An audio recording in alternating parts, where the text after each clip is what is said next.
மீண்டும் இந்தியாவுக்கு வரும் கோஹினூர் வைரம். அமெரிக்காவிலிருந்து நமக்காக எழுந்த குரல். பிரிட்டன் பயங்கர ஷாக்.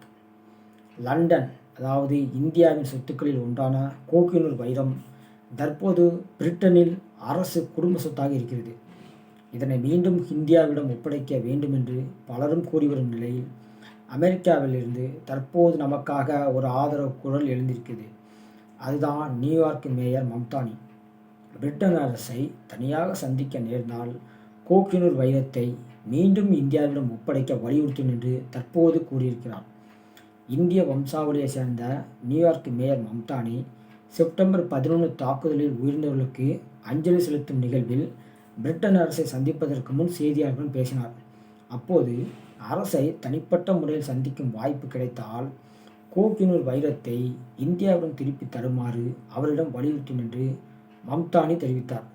இருந்தாலும் பொது நிகழ்வில் அவர்கள் இருவரும் கைகுலுக்கி கொண்ட போது இந்த விவகாரம் குறித்து ஏதேனும் பேசப்பட்டதா என்பது குறித்து அதிகாரப்பூர்வ தகவல் எதுவும் வெளியாகவில்லை. அதாவது கோஹினூர் என்றால் பாரசீக மொழியில் ஒளியின் மலை என்று பொருள். இந்த வைரம் இந்தியாவின் கோல்கொண்டா சுரங்கத்தில் கண்டெடுக்கப்பட்டது. பல நூற்றாண்டுகளாக முகலாய இளவரசர்கள், ஈரானிய வீரர்கள், ஆப்கானிய ஆட்சியாளர்கள் மற்றும் பஞ்சாப் மகாராஜாக்கள் என பலரின் கைகளை தாண்டி இறுதியாக ஆங்கிலேயர் வசம் சென்றது. இது ஆங்கிலேயரின் கைகளுக்கு சென்ற கதை என்பதோ இது மிகவும் வித்தியாசமான கதை.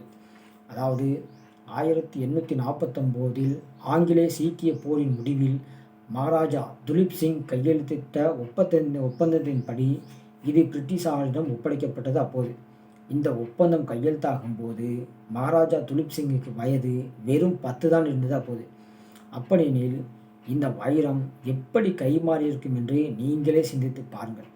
இந்த வைரம் யார் கையில் இருக்கிறதோ அவர்கள்தான் இந்த உலகத்தை ஆள்வார்கள் என்பது நம்பிக்கை. பிரிட்டன் கொண்டு செல்லப்பட்ட இந்த வைரம் மிகப்பெரிய அளவில் மக்களை ஈர்க்கவில்லை அப்போது. எனவே இது பட்டை தீட்டப்பட்டு சைஸ் குறைக்கப்பட்டது. இப்போது இருக்கக்கூடிய வைரம் என்பது ஒரு கோழி முட்டை சைஸில் தான் இந்த வைரம் இருக்கிறது. சுமார் 186 கேரட்டிலிருந்து 105 கேரட்டாக, அதாவது சுமார் 40% இதனுடைய சைஸு சுருக்கப்பட்டது. தற்போது இந்த வைரம் அரசி எலிசபெத்தின் கிரீடத்தில் பதிக்கப்பட்டு லண்டன் கோபுரத்தில் உள்ள அரச குடும்ப சொத்து நகைகளின் ஒரு பகுதியாக உள்ளது. இந்த வைரம் தங்கள் நாட்டின் வரலாற்று வேர்களுடன் தொடர்புடைய கலை படைப்பு என்பதால் அதை திருப்பித் தர வேண்டும் என்று இந்தியா பல முறை கோரிக்கை விடுத்துள்ளது. இருந்தாலும் 2013 அப்போதைய இங்கிலாந்து பிரதமராக இருந்த டேவிட் கேமரூன் இந்த வைரத்தை திருப்பித் தருவது புத்திசாலித்தனமான காரியமல்ல என்று கூறி இந்தியாவின் கோரிக்கையை நிராகரித்தார் டேவிட் கேமரூன். பிரிட்டனுக்கு இது வரலாற்று பொக்கிஷம், ஆனால் நம்மை பொறுத்தவரை இது அடிமைத்தனத்தின் அடையாளம். இப்படி இருக்கையில் நமக்காக அமெரிக்காவிலிருந்து மம்தானி குரல் கொடுத்திருக்கிறார் தற்போது.